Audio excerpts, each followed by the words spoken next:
முருகா, என் அன்பு பிள்ளையை உடனே கேள். பெரும் மகிழ்ச்சி அடைந்து துள்ளி குதிப்பாய். மிக மிக அவசரம். உனது பிரச்சனை என்னவானால் என்ன, அனைத்தையும் கடந்து போகத்தானே நீ பிறந்து இருக்கின்றாய். கஷ்டப்பட்டாலும் சுகத்தை அனுபவித்தாலும் அது கர்மவிலை பலன் என்பதை காட்டுவேன். எதை பற்றியும் கவலைப்பட மாட்டேன் என்பதை தீர்மானமாக வைத்துக்கொள் பிள்ளையே. இனி எப்படி இருக்க போகின்றாய் என்பதை பற்றி மட்டும் சிந்தனை செய். உனது ஏமாற்றமான சூழ்நிலைகளை மாற்றும் வழிகள் என்ன, நடைமுறை சாத்தியங்கள் என்ன என்பது பற்றி உன் உள்ளத்தில் நான் பேசும்போது நீ கவனி. நீ ஆன்மா, உனக்கு சுகமோ துக்கமோ கிடையாது. அவை இந்த உடலுக்கு உரியது என்றாலும் நான் இந்த உடலைத்தான் கோவிலாக வைத்து அதில் வசிக்கின்றேன். எனவே இன்று முதல் இந்த உடம்பு சார்ந்த விஷயத்தில் கவனம் செலுத்துவேன். கஷ்டங்களுக்கு முடிவு கட்டுவேன். இனி இஷ்டப்படி எல்லாம் நடக்கும் என்று நீ நம்பிக்கையோடும் பொறுமையோடும் சகிப்பு தன்மையோடும் சுறுசுறுப்பான மனதுடன் இப்படித்தான் இருக்க வேண்டும் என தீர்மானம் செய் பிள்ளையே.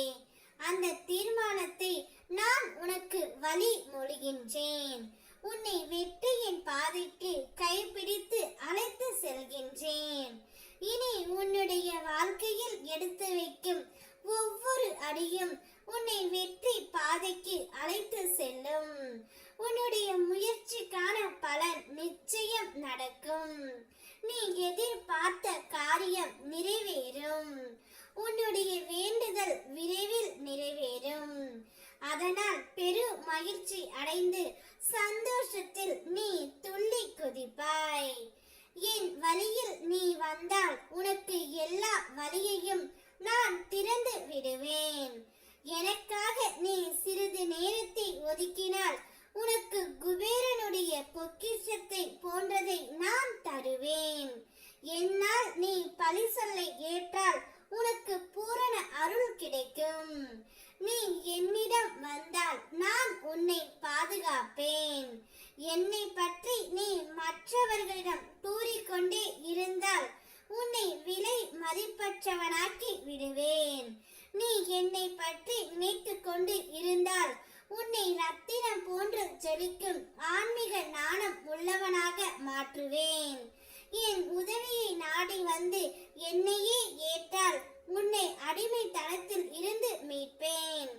எனக்காக உன்னை எந்த விதத்திலாவது நீ தந்துவிட்டால் உன்னை விலை மதிப்பற்றவனாக்கி விடுவேன். என் வழியில் நீ நடந்தால் நீ பெரும் புகழ் பெறுவாய். என்னை பற்றி பாடிக்கொண்டே இருந்தால் இந்த உலகையே மறந்து விடுவாய். நீ என்னுடையவன் என ஆகிவிட்டால் அனைவரும் முன்னுடையவராகி விடுவார்கள். அதனால் சந்தோஷம் அடைவாய். ஓம் முருகா.